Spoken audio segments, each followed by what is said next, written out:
I think everything about the Ukraine war has worked out horribly for the Chinese. We now have an insurance ban on maritime shipments of any Russian crud, including things that originate in the Far East nowhere near the war. The Western tech that have made the eastern half of the Russian energy sector viable over the last 20 years, they're all gone. The Russians don't know how to operate those fields, so the Chinese are looking at a midterm reduction, massive reduction in the ability to import crude and other raw commodities from the Russian space at all.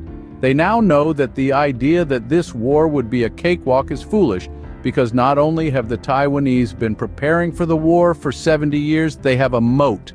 The idea that sanctions and especially boycotts can just come out of nowhere and hit things up into your central bank, I mean, this cuts to the core of the entirety of the Chinese development model. So everything that they thought they were going to be able to walk away with, they now know is not a possibility.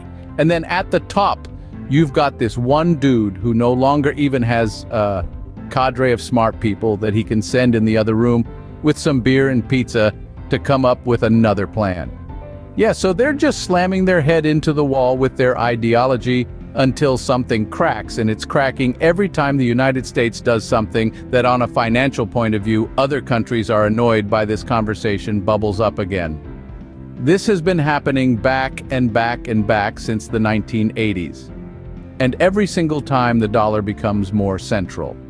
So the big shift this time around is that the Japanese and the Europeans both basically sublimated their own sanctions program to the US Fed and the US dollar. So they have seen a significant reduction in their global use over the course of the last few months, and the dollar has just gone up and up and up. The only currency swap trades that we have that are of any substance, and they're still less than 2% of the value of trade, is between Russia and China direct. But again, the Chinese don't want rubles, and the Russians don't want yuan. The only reason this is working a little bit better this time is when the boycott of the Russian central bank kicked in.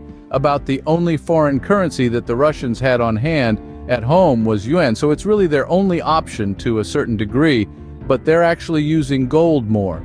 They're flying PLS of gold to pay for imports right now. Oh, let me try. The problem has always been scale. Most countries in most parts of the world for most of history are very easy to disrupt. They don't have obscure borders. They don't have everything. They need within their own borders so they can try to make incremental progress and this, that, or the other thing. But whenever there's a war or a boycott or a famine, it all falls apart. What the US fundamentally changed was because the North American continent has been secure for us for 150 years. We never had to worry about those resets, even decades like the Great Depression. We exited the decade stronger than we entered it.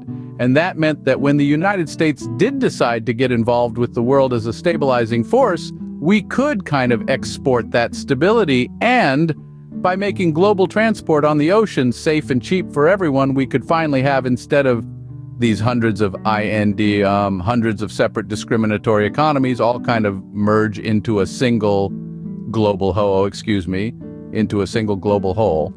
And that had never happened before in human history. I mean, the closest analog would probably be the Roman Empire, but this is an age before steamships, so, you're not moving too fast. And from that, everything suddenly changed because that meant that everyone could specialize in whatever they did best. So the Koreans went into toys, into heavy industry, and ultimately into semiconductors. The Chinese went into mass manufacturing, so did San Antonio, and in terms of energy, places that normally wouldn't be stable enough to support a population because there was no food production, could export crude and import food, and that led them to produce more crude and start refining it. So every little bit of the system became fine-tuned for what they did best. My home state of Iowa stopped producing wheat and beef. That all moved to the drier climates of the Great Plains. We started doing soy and swine. Everybody's value added increased. And if you do that for 70 years, you get the world that we know what's happening now is that single hole is breaking down.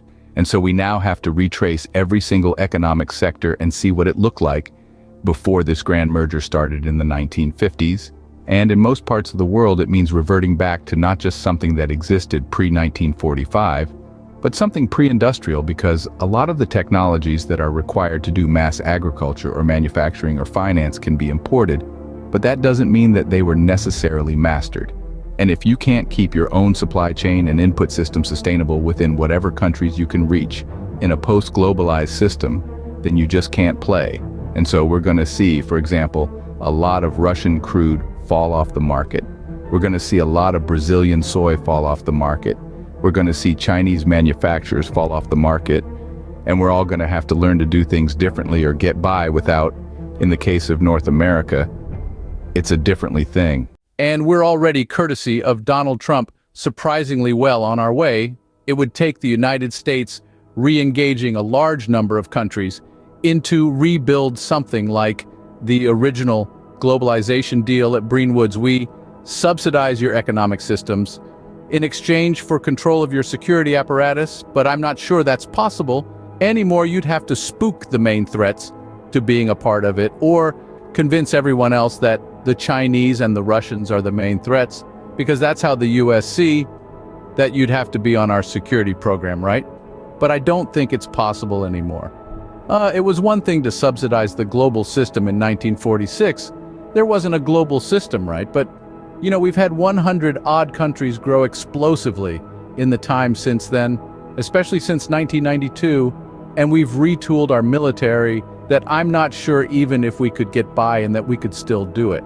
So during the Cold War, you know, we had the Navy, as it was called at the end, where we had hundreds of ships that were patrolling the global oceans, and there were no real counter-navies. The two largest navies in the world outside of our own were Japan and the UK, and they were allies. That's not where we are anymore. We have retooled our military to be country smashers. So we just floated the Ford. That's the most powerful military platform we have ever had all by itself. It can take on any but 7 of the world's largest air forces. That's if you're fighting fair, and the Navy does not fight fair carriers. That's the idea you choose when the fight happens. So really just the top 3, one of which is ours. We're going to have 4 of those in addition to the 10 NITs. This is how you destroy a country. That's not how you patrol the global oceans. You need destroyers for that. You need hundreds of them, maybe at least 800.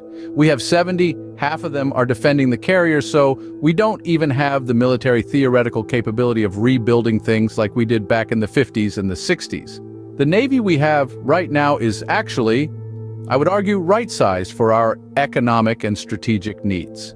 It's only if you want to become the global policeman again that we need to change it. And I don't think there's a lot of support for that right now. I think that's the low case, unfortunately. I think that's the best case scenario at this super optimistic. We're seeing it with the Ukraine war. The global fertilizer distribution system is already breaking down. So in the United States, we've already substantial crop switching away from food crops into things like hay. And in the rest of the world, they're just using less fertilizer. So we won't have a good idea for just how big the global shortage is going to be until probably the second week of September.